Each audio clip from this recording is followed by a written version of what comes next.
আমি অপরাধী গো মা, আমি ঘোর অপরাধী। আমি পাপ করেছি, মহাপাপ। আমি চেয়েছিলাম তোমার নাম করতে, তোমার কথা লোককে জানাতে, বলতে, তোমার নামে মন্দির তৈরি করে তোমাকে প্রতিষ্ঠা করতে, কিন্তু কিন্তু আমি সংসারের অতল চক্রে তলিয়ে গেলাম গো মা।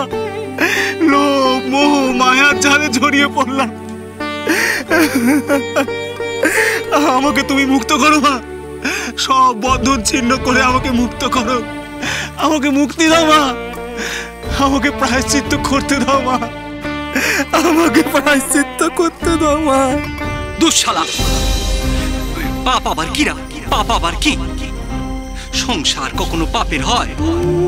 শ্রী রামচন্দ্র, শ্রীকৃষ্ণ তারা কি সংসার করেননি? যে বাসনা শূন্য হয়ে সংসার করতে পারে সেই তো জগতের সবচেয়ে বড় সাধকরা। যতক্ষণ তোর বাসনা ততক্ষণই ভাবনা। করুণার বাতাস সব সময় বইছেরা। পাল তুলতে হবে নিজেকে। সংসারের তরুণীতি পাল তোল অন্নদা। এই তোরই তোকে একদিন তোর অভিষ্টে নিয়ে যাবে। ঘর যা, ঘর যা, ঘর যা।